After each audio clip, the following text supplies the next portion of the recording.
సమాచార TV news కి స్వాగతం. కూటమి ప్రతిష్టను దెబ్బతీసేందుకు వైఎస్ఆర్సీపీ కుట్రలు పన్నుతోందని, తప్పులు చేసి వాటిని కప్పిపుచ్చుకోవడం షరా మామూలేనని టీడీపీ రాజంపేట పార్లమెంటరీ అధికార ప్రతినిధి ఆర్జే వెంకటేష్ ఆరోపించారు. మంగళవారం నిమ్మనపల్లి సర్కిల్ నందు గల తెలుగుదేశం పార్టీ కార్యాలయం నందు ఏర్పాటు చేసిన విలేకరుల సమావేశంలో ఆయన మాట్లాడుతూ, ఇటీవల తంబళ్లపల్లి నియోజకవర్గం ములకల చెరువు మండలంలో కల్తీ మద్యం తయారీ అంశం రాష్ట్ర వ్యాప్తంగా సంచలనం సృష్టించగా, అందులో టీడీపీ ఇన్ఛార్జ్ జయచంద్రారెడ్డి ప్రమేయం ఉందని తెలియగానే పార్టీ అధిష్టానం అతడిని సస్పెండ్ చేసిందన్నారు. ఈ నిర్ణయమే తెలుగుదేశం పార్టీ క్రమశిక్షణకు అద్దం పడుతుందన్నారు. ఈ కల్తీ మద్యం తయారీలో A1 గా ఉన్న అద్దిపల్లి జనార్దన్ రావు వైసీపీ నాయకుడు మాజీ మంత్రి జోగి రమేష్ ఆదేశాల మేరకే కల్తీ మద్యం తయారీ చేయడం జరిగిందని తన వాగ్మూలంలో పోలీసులకు తెలిపారని అన్నారు. తదుపరి రాజంపేట మైనారిటీ అధికార ప్రతినిధి అన్వర్ బాషా మాట్లాడుతూ, గత వైసీపీ ప్రభుత్వం తన విధానాలతో ఏపీని భ్రష్టు పట్టిస్తే సీఎం చంద్రబాబు నాయుడు తన ముందు చూపుతో రాష్ట్ర పరిస్థితులను చక్కదిద్దుతున్నారన్నారు.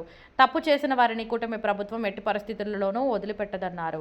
ఈ కార్యక్రమంలో టీఎన్ఎస్ఎఫ్ నాయకుడు గండికోట గణేష్ బాబు, గ్రామ కమిటీ అధ్యక్షుడు బి మల్లికార్జున, షేక్ ఇమాము సాబ్, మాజీ సర్పంచ్ లక్ష్మణ, విద్యాసాగర్, గుర్రప్ప తదితరులు పాల్గొన్నారు.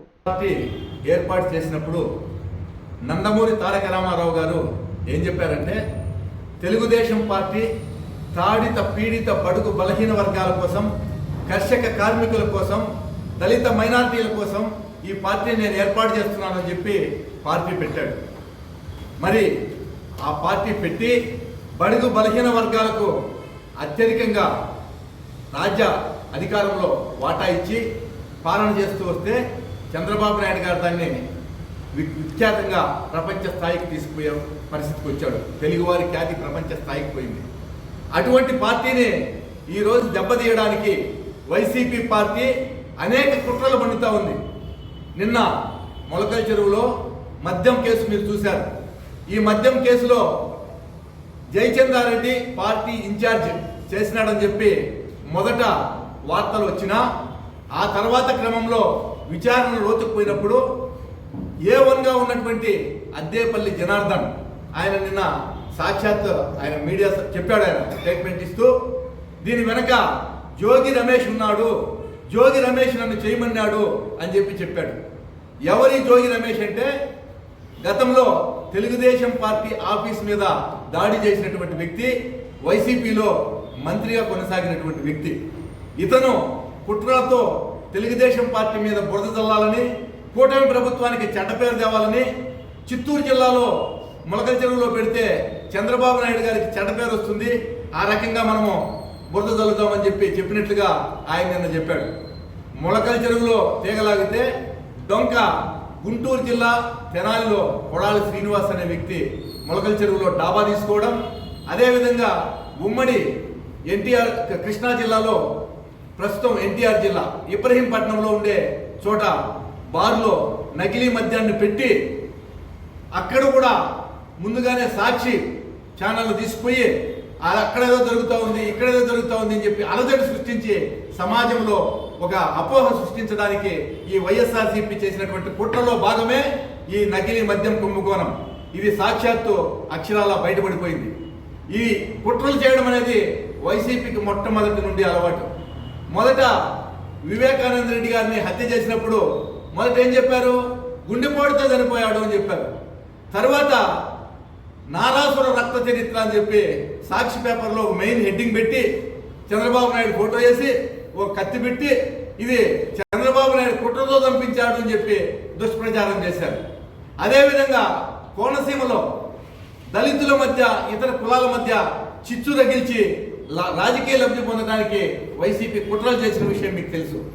అదేవిధంగా ఎన్నికల ముందు విశాఖపట్నంలో ఎయిర్పోర్ట్లో కోడికత్తి డ్రామా ఆడి సీను అనే ఒక దళితుడిని ఏ విధంగా వేధించారో ప్రజలందరూ చూశారు. అదేవిధంగా గులకరాయి డ్రామా. అంతెందుకు, నిన్నలే మొన్న మన ఉమ్మడి చిత్తూరు జిల్లాలో సాక్షాత్తు ఉప ముఖ్యమంత్రి నారాయణ స్వామి నియోజకవర్గంలో ఒక వైసీపీ సర్పంచ్ అతను అంబేద్కర్ విగ్రహానికి నిప్పు పెట్టి తెలుగుదేశం వాళ్ళు చేసినారు అన్నట్లుగా క్రియేట్ చేయడానికి ప్రయత్నించి దొరికిపోయి చివరకు కేసులో ఇరుక్కున్న విషయం కూడా అందరూ చూస్తున్నారు. అంటే కుట్రలతో, కుయుక్తులతో వైసీపీ పార్టీ ఏదో ఒక రకంగా బురద చల్లాలని చెప్పి ఆకాశం మీద ఉమ్మేస్తూ ఉంది. ఆకాశం మీద ఉమ్మేస్తే ముఖం మీద పడుతుంది కదా, బట్ట కాల్చి మీద వేయడం అంటే మేము గొంతులో ఇరికిపోయాము, మాకెందుకు ఈ కేసులు వాళ్ళకు కూడా ఉంది అని చెప్పి ఇరికిద్దామనే ఒక ఆతృత, ఒక ఉత్సుకత ఈ విధంగా చేస్తున్నారు. ఈ విధమైనటువంటి కుట్రలన్నింటినీ కూడా ప్రజలు గమనిస్తున్నారు. ఆ రోజు పార్టీ ఆఫీస్ మీద దాడి చేసినప్పుడు ఆ కేసులో ఉన్న జోగి రమేష్ తప్పించుకోగలిగినా ఈనాడు ఖచ్చితంగా జైలుకి పోవడం ఖాయం. ఇటువంటి కుట్రలను కుయుక్తులను ఖచ్చితంగా ప్రజలందరూ అప్రమత్తతో ఉండి తెలుసుకుని మెలగాలి. ఇదే రకంగా తెలుగుదేశం కార్యకర్తలు కూడా వైసీపీ కుట్రల పట్ల అప్రమత్తతగా ఉండాలి. ఈ విధంగా వాళ్ళు బురద పూసుకొని ప్రభుత్వానికి బురదంటించేయాలనుకుంటున్నారు. ఈ ఆటలు సాగవు. ఖచ్చితంగా మీ అందరినీ జైలుకి పంపడం ఖాయం, మీ కుట్రలను తిప్పికొట్టడం ఖాయం. కూటమి ప్రభుత్వం ఎప్పటికీ కూడా విజయడంగా మోగిస్తూ పరిపాలన సాగిస్తుంది. ప్రజలు ఇటువంటి విషయాల్లో అప్రమత్తంగా ఉండాలి. నిన్న చెప్తా ఉన్నారు రోజా గారు, ఏ విధంగా వైసీపీ కోవర్ట్ అంటే జయచంద్రారెడ్డి ఏ విధంగా మీరు తీసుకున్నారు. అమ్మా తల్లి, నీకు కూడా తెలుగుదేశం పార్టీ టికెట్ ఇచ్చింది. ఈరోజు నీవే రకంగా పోయినావు వైసీపీ పార్టీకి తెలుసుకోవాలి. మళ్ళీ మదనపల్లిలో మన నాయకులు మాట్లాడుతూ ఉన్నారు, వెనక ఎవరిని పెట్టుకున్నారు? సాక్షాత్తు శ్రీనాథ్ రెడ్డి గారిని పెట్టుకున్నారు. ఎవరైతే అనూషారెడ్డి గారికి టికెట్ ఇచ్చారో, అనూషారెడ్డి తెలుగుదేశం పార్టీ నుండి ఓడిపోయిన తర్వాత ఈరోజు వాళ్ళు వైసీపీలో వచ్చారు.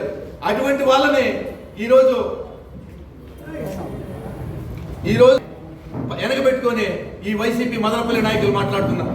ఇకనైనా తెలుసుకోవాలి, ఇటువంటి కుట్రలు కుయుక్తులు ఇక మీద సాగనివ్వమని ఈ సందర్భంగా తెలియజేస్తున్నాం.